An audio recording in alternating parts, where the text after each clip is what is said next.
Hi అండి, welcome to our channel Shiva official. ఇంకా మేము లాస్ట్ వీడియోలో మీరు చూసినట్టుగానే మురుడేశ్వర్ చేసేసరికి నైట్ అయిపోయింది, చూసారు కదా. ఇంకా రెస్ట్ తీసుకొని నెక్స్ట్ డే మార్నింగ్ అయితే స్వామివారిని దర్శించుకోవడానికి వెళ్ళిపోయాము. టెంపుల్కి ఎదురుగా 21 అంతస్తులతో పెద్ద రాజగోపురం అయితే ఉంటుందండి. ఈ రాజగోపురం చూసారు కదా ఎలా ఉంటుంది. మేమైతే ఫస్ట్ టెంపుల్లోకి వెళ్ళిపోయి స్వామివారిని దర్శించేసుకొని బయటకు వచ్చిన తర్వాత రాజగోపురం పైకి వెళ్ళడానికి మనకి లిఫ్ట్ ఉంటుందని 20 రూపీస్ ఛార్జ్ చేస్తారు. లిఫ్ట్ ఎక్కి 4 వైపుల వ్యూ కూడా మనం చూసేసేయచ్చు. చాలా అంటే చాలా బాగుంటుందండి. చూసారు కదా వ్యూ అంతా కూడా మీకు ఎంత బాగా కనిపిస్తుందో కదా.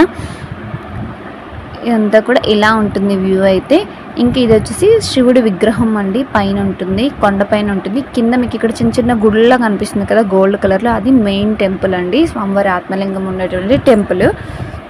మేము ఇంకా ఇదంతా కూడా టెంపుల్ చూసుకొని గోపురం ఎక్కి ఇదంతా చూసుకున్న తర్వాత రూమ్కి అయితే వెళ్ళిపోయామండి. మళ్ళీ ఈవినింగ్ వెళ్ళామన్నమాట. పైన పెద్ద శివుడి విగ్రహం ఉంది కదా, అక్కడికి ఈవినింగ్ వెళ్ళామన్నమాట. కొండపైన కాబట్టి ఈవినింగ్ దర్శనానికి వెళ్ళామన్నమాట. అక్కడ కూడా టెంపుల్ ఉంటుంది, శివాలయం. దాని పక్కనే శనీశ్వరుడు గుడి కూడా ఉంటుంది.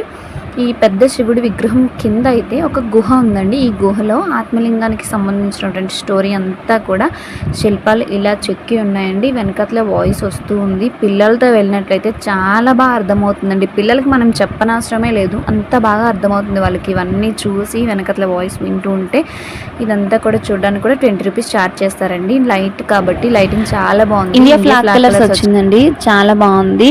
రకరకాల లైటింగ్స్ మారుతూ ఉందన్నమాట. నెక్స్ట్ వీడియో అయితే కంటిన్యూ అవుతుంది. ప్లీజ్ సబ్స్క్రైబ్ చేసుకోండి మరి.